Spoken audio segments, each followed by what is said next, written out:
So I have an update, and I want to tell you a little bit more about Kelsey Fitzsimmons, the 28-year-old former police officer from North Andover, Massachusetts, who my last story was on.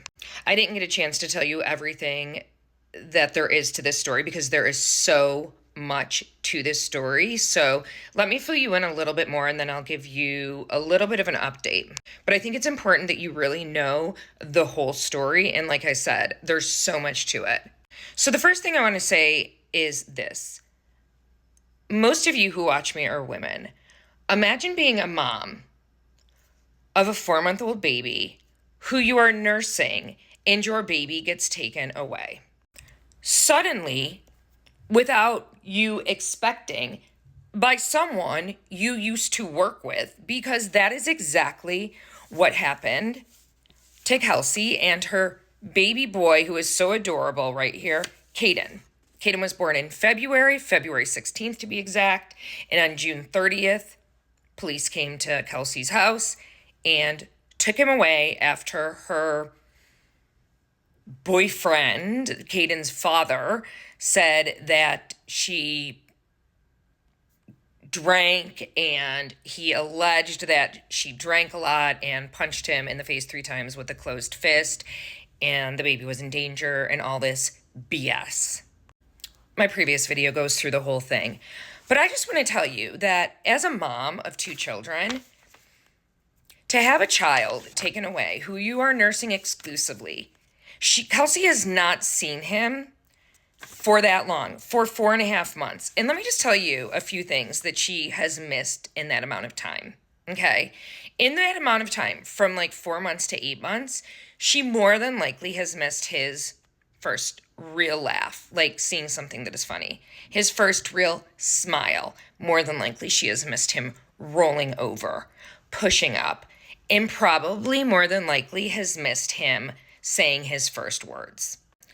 Maybe not his real first words, but probably saying dada, mama. That's when these babies usually say it for the first time.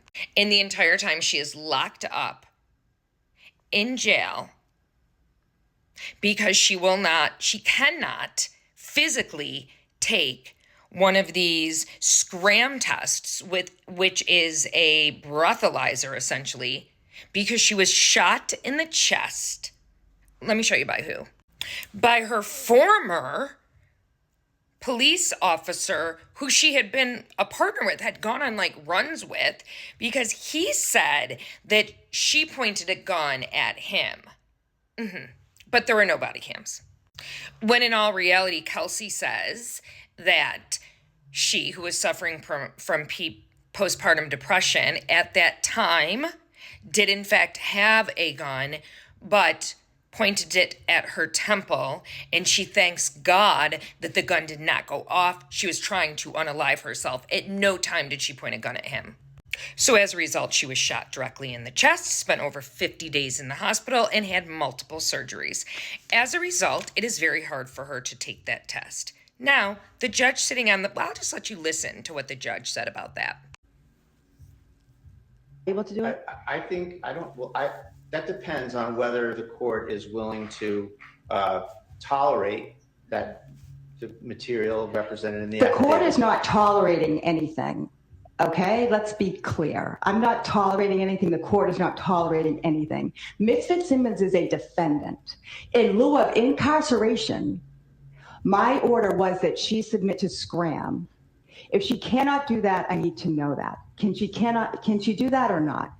She can do it. Okay. Under the terms that are laid out in the affidavit. So you're saying she can do it on her own terms? With significant pain and dizziness and having to recover for several hours. I understand what you're saying. It is certainly not the court's intention. It's not the court's position to have Ms. Fitzsimmons in any pain at all, so I appreciate your argument. Do you have anything else to add? I would suggest, Judge, that I think there's other ways to do this. If the court wishes to have her tested for lack of alcohol, that's completely fine with the defense, but just the means that's being employed is kind of a torture device for her. And then the judge basically said, okay, because she can't do these breathalyzers, you're saying she can't, let's put her back in jail. with no bail or bond until we can figure something out. Oh, and what I forgot to tell you last time as well is that she also could not have a surgery because said judge would not let her take off her like GPS monitor or whatever the hell it's called when she was on house arrest. So yeah, couldn't have a surgery because she could not have that taken off. All right, so what else is new with this baby daddy? I don't even know what to call him because he's, you know what I want to call him. He has decided now that he has custody, temporary custody, let me put that out there, that he wants to have baby Caden baptized while Kelsey is in jail.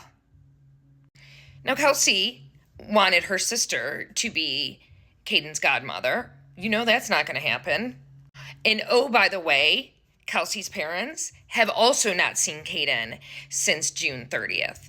Mind you, Kelsey's parents, her whole family, used to see Caden several times a week. His parents and family, not at all. He's actually living now in Stowe, Massachusetts with his family. Kelsey is the one who owned the home that they were living in, and she has since put the house on the market, and the house did sell. She was asking $550,000 for it, and guess who wants the proceeds of that house?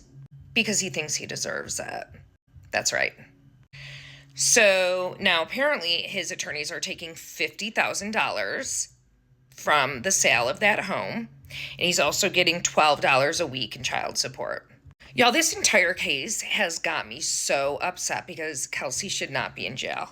She should be at home with her baby. She is facing one charge of assault with a dangerous weapon, which she could face a maximum of 5 years. She is a former police officer. She had no background at all whatsoever, and it's like a he said, she said. Oh, and like the fact that she has now not seen her baby in 117 days is insane to me. So I will tell you a few things. If you're not following the Facebook page for Justice for Kelsey Fitzsimmons, you should be. This is the one you should be facing. That is where all the updates are. In addition, Melanie Littles and Young Jerks, both on YouTube, do a great job of updating on her case as well. They are planning a standout in Stowe, Massachusetts, where Justin lives. There's no date yet on that. I will tell you when I know that is. Also, Kelsey can receive letters, and she is a huge reader. Please screenshot this and send her some love. She deserves it. She needs it. She is still suffering from PPD, and she has not seen her baby in 117 days. So really think about this. 4.5 months without seeing your baby. She's the one who was shot and is behind bars. Okay, her next court date is November 25th, but who knows what will happen then? I mean, is this justice? Is this fair? Her story needs to get out, okay? We need more people backing her, and we need justice for Kelsey. I need you to share. I need you to comment below and let me know your thoughts. We need justice for Kelsey.